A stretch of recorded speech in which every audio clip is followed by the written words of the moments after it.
আমি জুনেল আর খবর দিন পরে শুরুতে এই মুহূর্তে নজর রাখবো বড় বাজারের দিকে, কারণ আজ 7 সকালে বড় বাজারে ভয়াবহ আগুন। বড় বাজারে একটি গোডাউনে ভয়াবহ আগুন। ইতিমধ্যেই ঘটনাস্থলে পৌঁছে গিয়েছে দমকলে 10টি ইঞ্জিন। আরো একবার আপনাদের জানিয়ে রাখি, 7 সকালে বড় বাজারে ভয়াবহ আগুন। বড় বাজারে একটি গোডাউনে ভয়াবহ আগুন। ইতিমধ্যেই আগুন নেভানোর জন্য ঘটনাস্থলে দমকলে 10টি ইঞ্জিন পৌঁছেছে ঘটনাস্থলে। দমকল মন্ত্রী সুজিত বসু তিনি ঘটনাস্থলে পৌঁছে গিয়েছেন। রৌনক রয়েছে আমাদের প্রতিনিধি, সরাসরি চলে যাবো রৌনকের কাছে। রৌনক, কিভাবে আগুন লাগলো, কিসের গোডাউন ছিল, কি জানা যাচ্ছে, কি পরিস্থিতি এখন?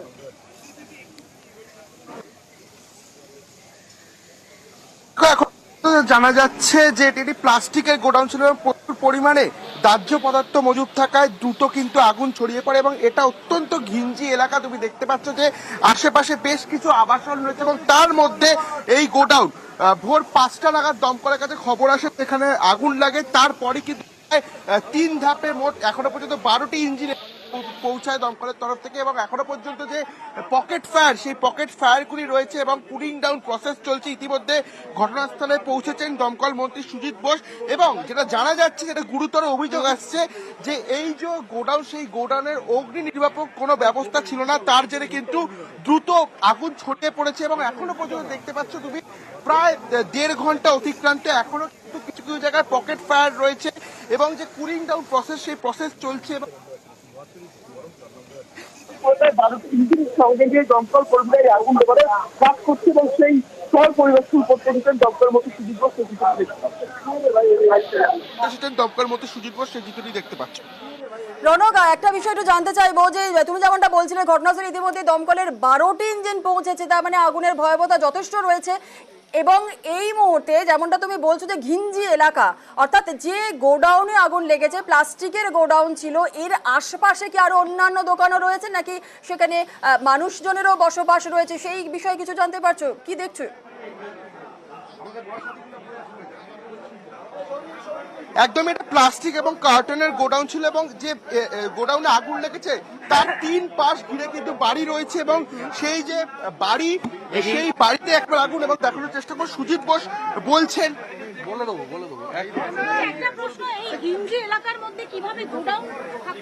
সেটা পরে দেখা হচ্ছে। গিঞ্জি এলাকায় গোডাউন কলকাতা শহরে তো বহু জায়গায় এমনি আছে, তবু আমরা অনেক কিছু এগুলো লক্ষ্য করছি এবং দেখছিও। এগুলো দেখছি না তা না, কিন্তু আগুন খুব দ্রুত কন্ট্রোল হয়েছে এবং আমাদের লোকেরা, স্থানীয় কাউন্সিলর এখানকার মহেশ, সবাই মিলেই আমাদের কাজটা হচ্ছে। আর যেটুকু বলতে পারি, মানুষের কোনো ক্ষতি হয়নি, কিন্তু এই গোডাউন থেকে পাশের 2টো বাড়ি আছে, তার বাড়ির গ্রাউন্ড ফ্লোরে একটু আগুন পৌঁছেছে। তা খুব দ্রুততার সঙ্গে আমাদের ডাইরেক্টর ফায়ার সার্ভিস থেকে শুরু করে সবাই এসছেন, সিনিয়র অফিসারদের পাঠিয়েছে। ভোরবেলায় যখন আমার কাছে খবরটা গেছিল, আমি সঙ্গে সঙ্গে সবাইকে অ্যালার্ট করেছি। আর এখানকার লোকাল মানুষরা খুব সহযোগিতা করেছে, যার কারণে আগুনটা খুব কাজে দিয়েছে। আমাদের লোকেরা এখনও কাজ করছে, এখনও আমরা কন্ট্রোল দিইনি, কিন্তু আমরা আশা করছি আর আগুন বাড়বে না। যেটুকু আছে যে জায়গার মধ্যে আগুন, তার মধ্যেই সীমাবদ্ধতা থাকবে।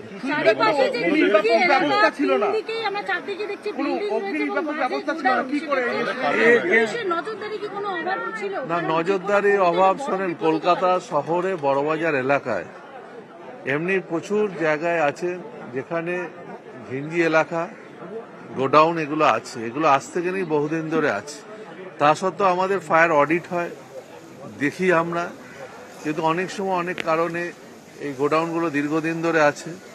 তবু এখানে অগ্নি নিরাপণ ব্যবস্থা কিছু ছিল কিনা সেগুলো আমরা খতিয়ে দেবো। আমাদের প্রাথমিক কাজ হচ্ছে আগুনকে নেভানোর কাজ। এখন আগুন নেভাক, আফটার আগুন নেভানোর পর যা যা করবার আমরা দেখবো। যেটুকু বলছে যে কার্টুন বক্স এসব ছিল, প্লাস্টিকের গোডাউন এসব ছিল, সেগুলো দেখা হবে। হ্যাঁ, একটা ফ্লোরে আগুন ছিল, তার থেকে আশেপাশে বাড়ি 2টো মাল্টি স্টোরেড আছে, উঁচু বাড়ি আছে, সেই 2টো বাড়ির গ্রাউন্ড ফ্লোরে আগুনটা পৌঁছেছিল। আমি এখন নাগরিকদের সাথে কথা বলবো, সেখানকার যারা মানুষ আছে। সে তো করা যায় না, এগুলো তো এখনকার না, এগুলো অনেক পুরনো। আপনারা দেখছেন এসব 50, 60, 70, 80 বছরের এলাকা, এগুলো নতুন এলাকা না। এখানে আছে বড়বাজার তো সবাই জানে, এটা আপনিও জানেন আমিও জানি, কিন্তু এখন তার মধ্যে যেটা ব্যবস্থা নেওয়া সেগুলো নেওয়া হবে। এই গোডাউনের লাইসেন্স ছিল কি? সেগুলো বলছি তো, আমি এখন লাইসেন্স খুঁজবো না আগুন নেওয়াবো। একেবারে দেখতে পাচ্ছ যে সুজিত বোস কিন্তু জানালেন যে এই গোডাউনের কোন রকম লাইসেন্স ছিল কিনা এবং যে অগ্নি নির্বাপক ব্যবস্থা, সেই নির্বাপক ব্যবস্থা ছিল কিনা তা খতিয়ে দেখা হবে। এবং যেটা তোমাকে জানাচ্ছিলাম যে অত্যন্ত ঘিঞ্জি এলাকা হওয়ার দরুন কিন্তু দমকল কর্মীদের বেগ পেতে হচ্ছে আগুন নেভাতে।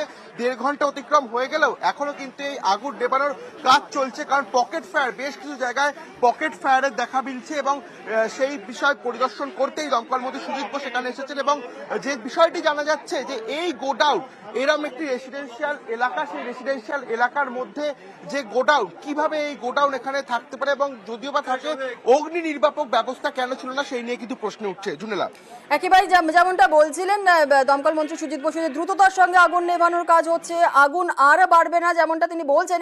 একটু জানতে চাইবো যে কেউ কি আটকে রয়েছেন, কারণ যে ভোর রাতে আগুন লেগেছে যেমনটা তুমি বলছিলে, যে কেউ কোনো মানুষ আটকে রয়েছেন, সেই বিষয়ে কিছু জানতে পারছো?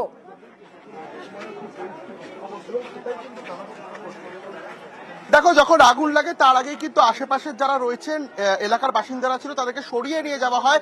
এবং যেহেতু রেসিডেন্সিয়াল এলাকা, এখানে মানুষজন বাস করে, কিন্তু যে গোডাউন ঘরে আগুন লেগেছে সেখানে কিন্তু কোনো রকম ভাবে কেউ আটকে ছিলেন না এবং আশেপাশের যে সমস্ত মানুষ ছিল তাদেরকে রীতিমতো সরিয়ে নেওয়া হয়েছে। পুলিশের তৎপরতায় তাদেরকে সরিয়ে নেওয়া হয়েছে এবং এখানে শুধু দমকলই নয়, ডিজাস্টার ম্যানেজমেন্টের টিমও কিন্তু এসেছে, কারণ যে পকেট ফায়ারগুলি রয়েছে, যেহেতু কার্টুনের গোডাউন ছিল, সেগুলোকে সরিয়ে কিন্তু আগুন নেভানোর কাজ এখনো চলছে।